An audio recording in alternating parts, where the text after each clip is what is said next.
To the girl who works at Starbucks down the street from my house on Delmar Heights Road, swear to God, I'm not a stalker. That's the whole time. When I asked you for a chai latte, yes.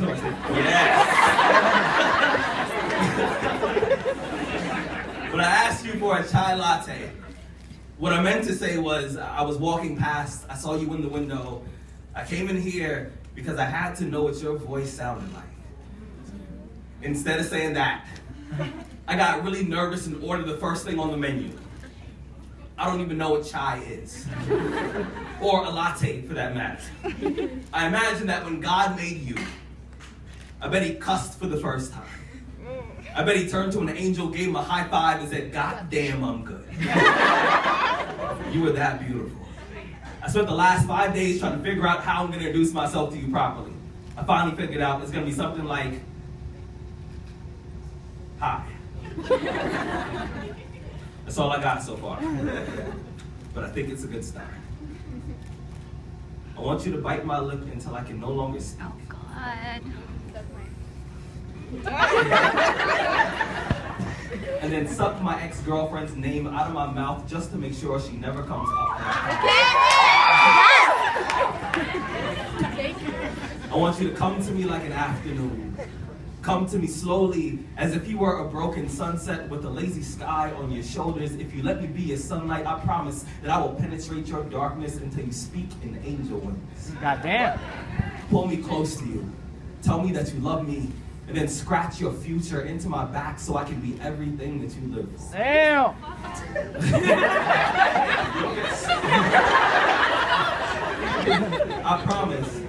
I promise that I will die for you daily and then resurrect in your screams. I promise that I will love you as if it's the only thing I've ever done correctly.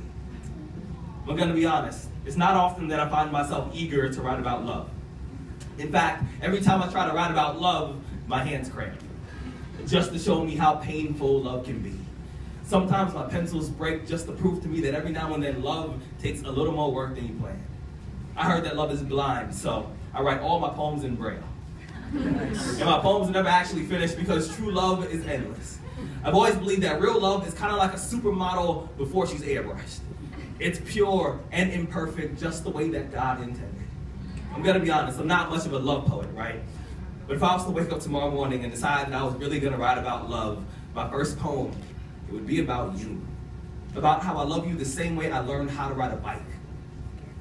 Scared, but reckless, with no training wheels or elbow pads, so my scars can tell the story of how I felt for you. I'm gonna be honest, I'm not much of a love poet. But if I was to wake up tomorrow morning and decide that I was really gonna write about love, my first poem would be about you. About how you have the audacity to be beautiful, even on days when everything around you is ugly. I'd write about your eyelashes and how they're like violin strings that play symphonies every time you blink. If I was a love poet, I'd write about how I melt in front of you like an ice sculpture every time I hear the vibration in your voice. And whenever I see your name on the caller ID, my heart plays hopscotch inside of my chest. It climbs onto my ribs like monkey bars, and I feel like a child all over again. And I know it's gonna sound weird, but sometimes I pray that God somehow turns you back into one of my ribs just so I will never have to spend an entire day without you. And I swear, I'm usually not a love poet. But if I was to wake up tomorrow morning and decide that I was gonna write about love, my first poem, it would be about you. After all of that, she was like, "But how do you feel about me?" I said, "Let's put it like this. I want to be your ex-boyfriend's stuntman. I want to do everything he never had the courage to do, like trust you. I swear that when our lips touch, I can taste the next 60 years of my life."